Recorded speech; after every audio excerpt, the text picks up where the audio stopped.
Aujourd'hui, on découvre toutes les preuves du probatoire dès 2006. D'abord l'exercice 1. Dans la partie A, on te donne un système 45x plus 75y plus 120z égale 5460, 7x plus 10y plus 16z égale 770, 35x moins 45y moins 60z égale 3420. Un seul triplet est solution et tu dois choisir la bonne réponse. Dans la partie B, un comité veut acheter une motopompe, une tronçonneuse et un groupe électrogène. Les contributions sont différentes dans les groupes A, B et C. Tu dois trouver le nombre de membres de chaque groupe, puis le nombre total. Ensuite, on classe les membres par tranche d'âge. Tu donnes la classe modale, puis tu choisis le bon couple pour la moyenne et l'écart type arrondi à 10 puissance moins 2 près. On enchaîne avec l'exercice 2.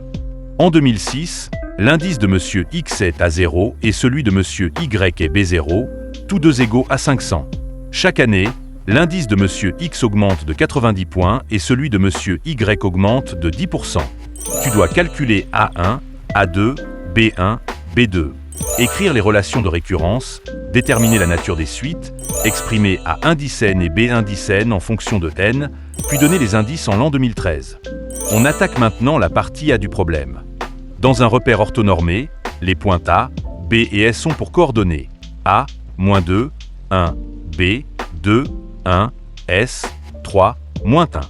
Tu dois déterminer le point I, milieu de AB, exprimer le réel M à MB en fonction de IM et de TAB. Trouver la nature de l'ensemble des points M tels que M à MB égale 0. Donner une équation cartésienne de cet ensemble. Ensuite, tu dois déterminer les coordonnées du barycentre G des points pondérés A4, B-5 et S1, puis placer G dans le repère. On passe à la partie B. On considère la parabole P définie sur l'intervalle 2 à 4 par f de x égale à x carré plus bx plus 17. Tu dois déterminer les réels a et b en sachant que la parabole passe par le point B et A pour sommer le point S, puis tu étudies la fonction g de x égale 2x carré moins 12x plus 17. Tu dresses son tableau de variation.